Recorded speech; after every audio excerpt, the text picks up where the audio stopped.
বিসমিল্লাহির রহমানির রহিম। আমি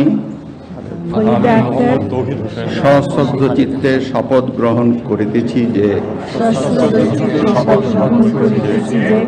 আমি আইন অনুযায়ী অন্তর্বর্তীকালীন সরকারের উপদেষ্টা পদের কর্তব্য বিশ্বস্ততার সহিত পালন করিব।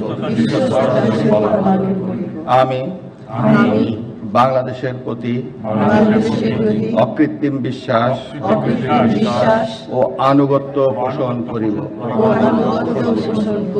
আমি সংবিধানের রক্ষণ, সমর্থন ও নিরাপত্তা বিধান করিব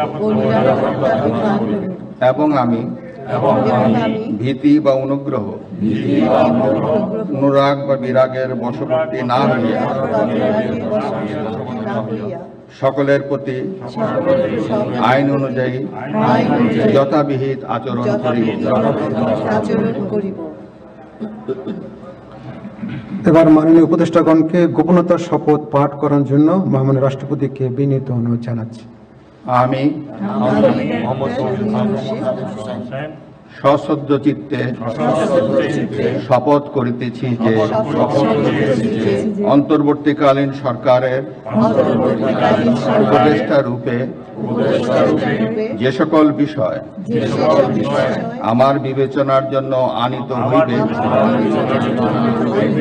বা যে সকল বিষয় আমি অবগত হইব তাহা উপদেষ্টা রূপে যথাযথভাবে আমার কর্তব্য পালনের প্রয়োজন ব্যতীত প্রত্যক্ষ বা পরোক্ষভাবে কোনো ব্যক্তিকে জ্ঞাপন করিব না বা কোনো ব্যক্তির নিকট প্রকাশ করিব না। ধন্যবাদ।